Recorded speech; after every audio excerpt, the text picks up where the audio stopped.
Last month, the WHO announced it will help countries estimate respective foodborne disease burdens by providing a tool to calculate their expected national estimates. This new tool is expected to be available later this year. At the tail end of last month, the FDA announced a new smarter era of food safety that will combine the implementation of FSMA with the agency's use of new and emerging technologies. This era starts with the development of a blueprint which addresses food traceability, digital technologies, and evolving food business models. An IPBES global assessment report has identified changes in land and sea use are the most significant direct driver of changes in nature, and has meant that 1 million plant and animal species are threatened with extinction. In fiscal terms, this means that $577 billion in annual global crops are at risk from pollinator loss. The EU notified the WHO earlier this month of proposed amendments to the regulation on plastic food contact materials to reflect the authorisation of new substance polyr3 hydroxybutyrate CoR3 hydroxyhexanoate. This amendment will modify Annex 1 of the regulation and was triggered by a positive opinion by the European Food Safety Authority earlier this January. Plastic materials and articles not in compliance with the new rules will not be able to be placed onto the EU market 12 months after the regulation is enforced. This is currently open to a WTO commenting period and, if successful, is envisioned to be adopted in September. Food Standards Australia and New Zealand announced that it is reviewing Chapters 3 and 4 of the Food Standards Code to ensure an up-to-date approach to food safety management in both nations. The decision follows increased foodborne illnesses in the countries and will focus on new technologies, food safety management in food service and retail, and standards for high-risk horticulture products to manage food safety on-farm. The Canadian Food Inspection Agency announced administrative monetary policies can now be issued for violations by food businesses that violate food safety and market access for Canadian goods. The new penalties equip the CFIA with a consistent set of tools it can use in enforcing compliance with legislation.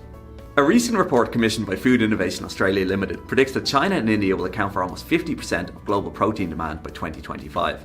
Specifically, it predicts that China will constitute 31% of global demand, whereas India will account for 16%. Although rising population rates are the main attributing factor, the report also claimed that a growing rate of middle-class consumers, technology and urbanisation may become the main driving forces in the years to come. The USDA announced the rollout of a surveillance plan to combat against African swine fever affecting its borders.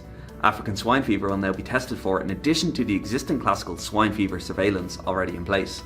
The plan is being implemented alongside current efforts which involve US Customs and Border Protection, enhanced security measures, and collaboration with states, industry, and producers to ensure everyone remains aware of on-farm best practices and biosecurity protocols. Current tariffs may mean the US is not benefiting properly as African swine fever continues to impact China. Consumers are switching from pork to beef.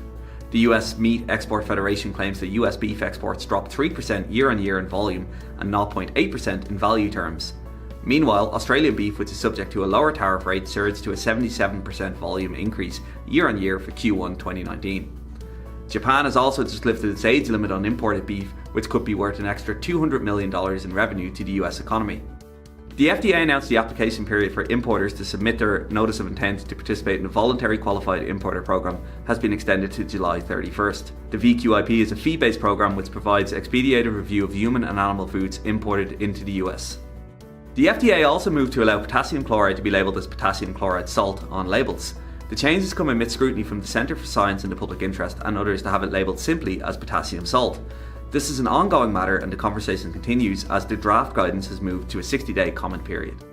This has been your monthly industry roundup and thank you for watching. If you would like to know more about how food businesses globally use Safety360 to meet their compliance and quality demands, please send me a message, comment or visit safety360.com for more information.